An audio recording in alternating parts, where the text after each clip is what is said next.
They mocked her, interrupted her, and tried to destroy her reputation. Now they're the ones begging for mercy.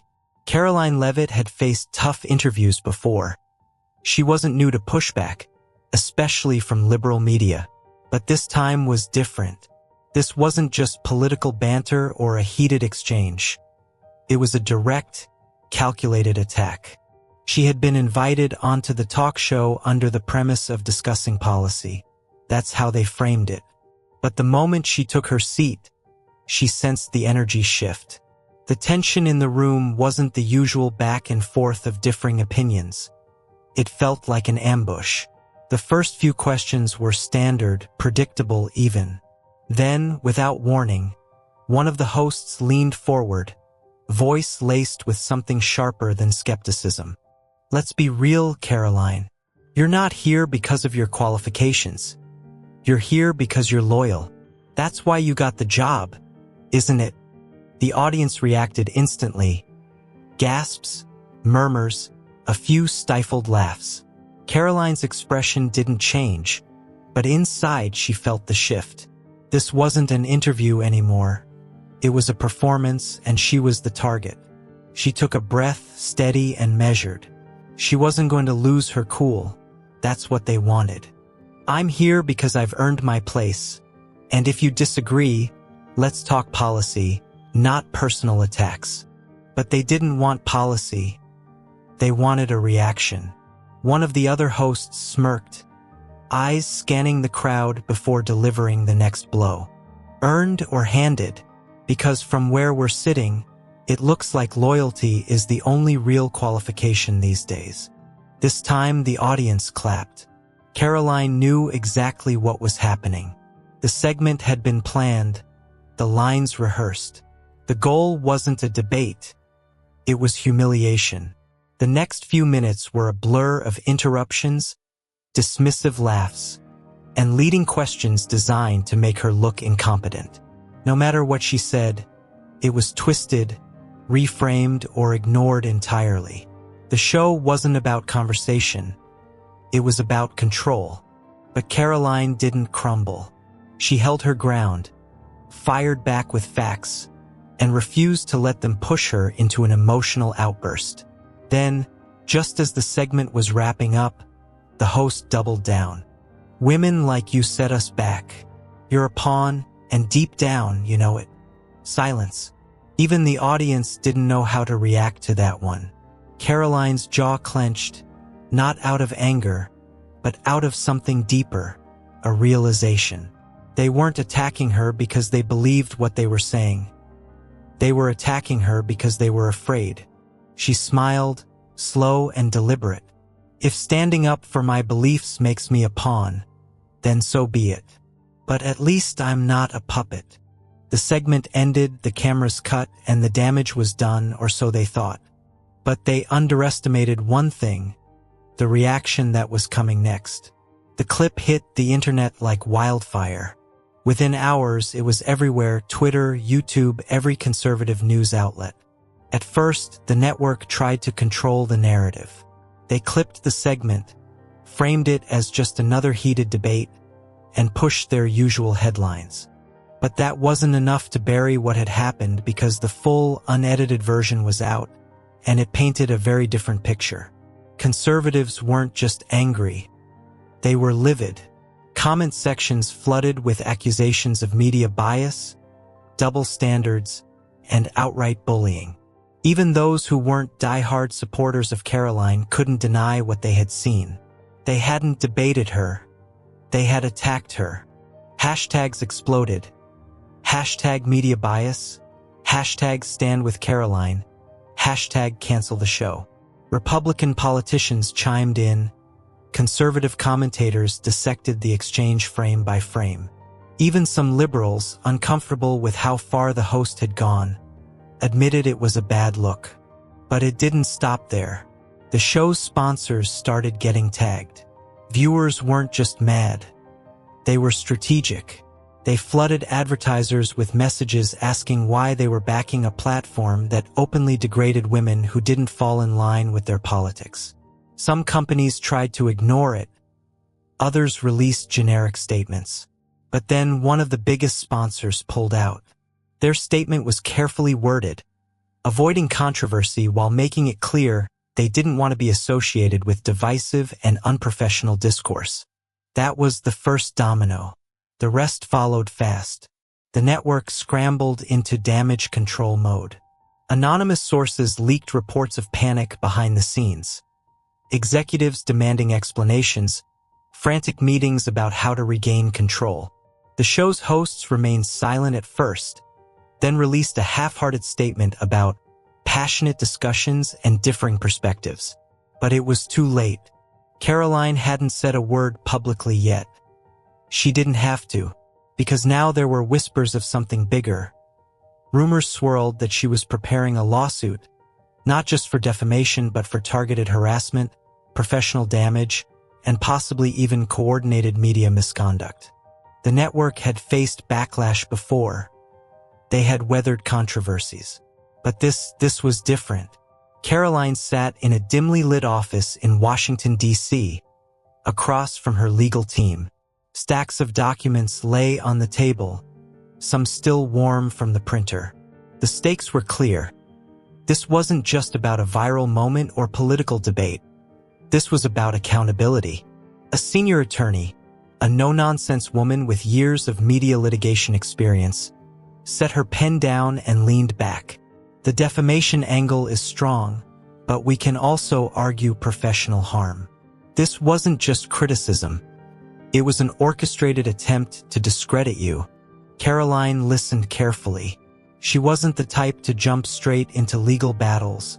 But this was different. This was about her feelings. This was about a precedent. The more they dug, the worse it got. Internal emails surfaced, leaked messages between producers and staff hinting that the segment had been pre-planned as an exposure piece, not a genuine interview. One line in particular stood out. Make sure she stumbles. Cut her off if she gets too comfortable. That wasn't journalism. That was an ambush. By the next morning, news broke. Karoline Leavitt was officially pursuing legal action. The network's response was immediate and chaotic. Their lawyers rushed to issue statements calling the lawsuit frivolous and a desperate political stunt. But the damage was already spreading. The lawsuit wasn't just about Karoline anymore. It was about media ethics, about how certain voices were treated on national platforms. The backlash deepened. More advertisers backed out. The show's ratings took a hit. Viewers on both sides of the aisle started asking the same question. If they had nothing to hide, why were they scrambling? Then something unexpected happened. A former producer came forward anonymously at first, then publicly. In an exclusive interview, she admitted what many had suspected. The show had a history of coordinating attacks against conservative guests. Producers were instructed to push them into uncomfortable moments, cut them off, mock them subtly, and control the edit. She provided emails, memos, and even unedited footage from past interviews. Clips that made it clear what happened to Karoline wasn't an accident. It was standard practice. Suddenly, this wasn't just a lawsuit. It was an expose. And the network was running out of ways to spin it. Inside the network's headquarters, the atmosphere was suffocating. Executives barked orders. Legal teams huddled over conference tables. And PR specialists scrambled to craft the perfect damage control statement. They had dealt with controversies before, but this wasn't just another bad press cycle. This was a full-scale crisis. The leaked emails, the former producer's testimony, the advertisers pulling out, and now Karoline's lawsuit was gaining momentum. The network released an official statement, but it fell flat. We stand by our commitment to free and open discussion. While we regret any misunderstanding, we maintain that our hosts acted within the bounds of spirited debate. It was a carefully worded non-apology, and it made things worse. Viewers saw right through it. By the next morning, the show's social media pages were in freefall. Comments were turned off, dislikes skyrocketed, and more advertisers severed ties, issuing vague statements about reevaluating partnerships. The message was clear. Corporate sponsors didn't want the heat. Then came the first major internal casualty. One of the show's lead producers resigned. The press release called it a mutual decision, but insiders leaked the truth. They were trying to contain the fire. But it was too late, because now the legal proceedings had officially begun. Karoline's team subpoenaed internal records, looking for more proof of coordinated media bias and targeted defamation. And what they found was worse than anyone expected. More emails, more memos, more undeniable proof that the network wasn't just reporting news. They were manipulating it. Then came the biggest bombshell yet. A second former employee came forward. This time it wasn't just about the talk show. It was about the entire network. They alleged that this wasn't an isolated incident, that certain guests were strategically discredited, shut down, and ridiculed to fit a pre-approved narrative. Suddenly, Karoline's case wasn't just about her. It was about the credibility of the entire media institution. And as the legal battle heated up, the network faced a chilling reality. They weren't just fighting Karoline anymore. They were fighting the truth. The courtroom was packed. Reporters filled every available seat, their cameras and notebooks ready to capture every detail. Outside, the scene was even more chaotic. Protesters, supporters, media vans lined up for blocks. This wasn't just a lawsuit. It had become a cultural battleground. Karoline sat beside her attorneys, calm but focused. She had spent weeks preparing for this moment. The network's legal team was formidable, but she knew they weren't just fighting her. They were fighting their own past mistakes. The trial began with opening arguments. Karoline's lawyers laid it out plainly. This case isn't about political differences. It's about media accountability. Our client was targeted, discredited, and professionally harmed, not through honest journalism, but through calculated deception. Then came the evidence. The leaked emails, the producer's testimony, the unedited footage from previous interviews that showed a clear pattern of coordinated bias. Every piece tightened the noose around the network. Their defense tried to argue that heated debate was normal, that Karoline was simply playing the victim. But then the former producer took the stand. She testified under oath that producers were given pre-show instructions to ensure conservative guests never came out looking strong. And when she read one particular email aloud, the entire courtroom went silent. Do not let her finish full sentences. Keep control. Mock lightly. Make her lose credibility. That single line shattered any illusion that the interview had been fair. The network's attorneys fought back, calling the show's format entertainment, not journalism. They argued that guests should expect tough questioning. But Karoline's attorneys countered with something even stronger, a video montage, a direct comparison of how liberal guests were treated versus how conservatives were treated. One side showed respectful interviews, uninterrupted responses, and softball questions. The other, constant interruptions, sarcasm, mockery, cheap shots disguised as debate. The jury watched in silence. The contrast was undeniable. Then came the financial records. Karoline's team presented data proving that her reputation had suffered measurable damage. Speaking engagements canceled, opportunities withdrawn, a deliberate attempt to silence her. At that moment, the case shifted. This wasn't just a media controversy anymore. This was a reckoning. And as closing arguments wrapped up, the jury had only one question to answer. Did the network cross the line? The entire country waited for the verdict. The jury's decision came faster than expected.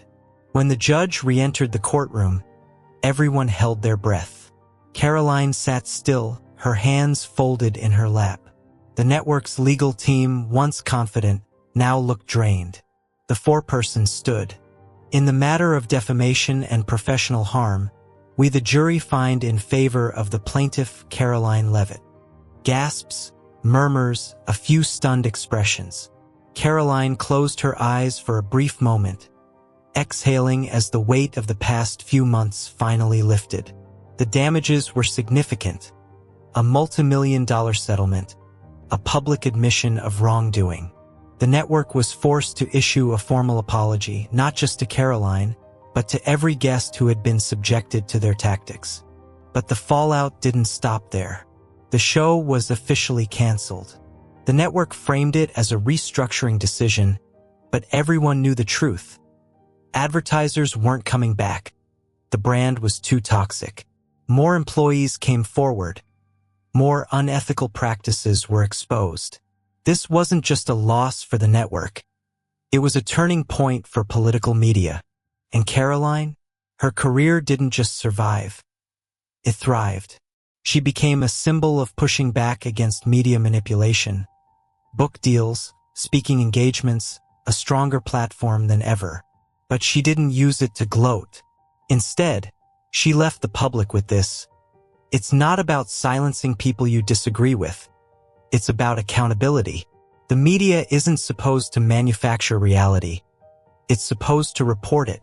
And that was a message no one could ignore. If this story made you think, share it.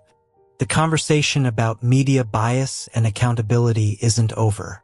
Make sure your voice is heard. Subscribe for more stories that challenge the narrative, because the truth, it always comes out.